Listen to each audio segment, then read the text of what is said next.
என்னோட ஊருக்கு பக்கத்தில் வந்து இந்த மண் சட்டி கடையில் தான் நான் வீட்டுக்கு உபயோகப்படுத்துகிற எல்லா சட்டியுமே வாங்குவேன்.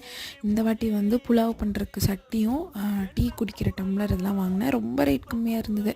இது எல்லாமே சேர்த்தியே எனக்கு வந்துட்டு ஒரு 300 ரூபா கிட்ட தான் வந்தது. அதனால் நம்ம உடம்புக்கும் நல்லது கூட. அதனால் வந்து வாங்கிட்டு காலையில் எழுந்திச்சி பார்த்தா நல்ல மழை சூப்பராக இருந்தது. இதெல்லாம் கேப்சர் பண்ணிட்டு மத்தியானம் லஞ்ச் செய்ய ஆரம்பிச்சிட்டோம். லஞ்ச் பார்த்துட்டிங்கன்னா பாவக்காய் புளிக்குழம்பு மண் சட்டியில் வச்சது. 2-3 நாள் ஃப்ரிட்ஜ்லேயே வைக்க தேவையில்லை. நம்ம சட்டியிலே சூடு பண்ணி சாப்பிட்லாம். இந்த மழை காலத்துக்கு அவ்வளோ டேஸ்ட்டாக இருக்கும்.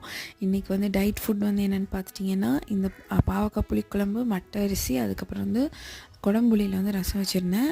ஈவினிங் எனக்கு பசி ஆனாலுமே அந்த குடம்புளி ரசத்தை வந்து ஒரு டம்ளர் குடிச்சிடுவேன். ஏன்னா வந்து அது ரொம்ப டைஜஸ்டிக் ரொம்ப நல்லாயிருக்கும். பால் நிறைய மிச்சம் இருந்தது. அதையும் அமுது ஊற்றி வச்சுட்டேன். கொஞ்சம் ஃப்ரிட்ஜில் எடுத்து வச்சா ஒரு 2-3 டேஸ்க்கு தயிர் பிரச்சனை இருக்காது. இல்லைன்னா மேக்ஸிமம் வாங்கணும்.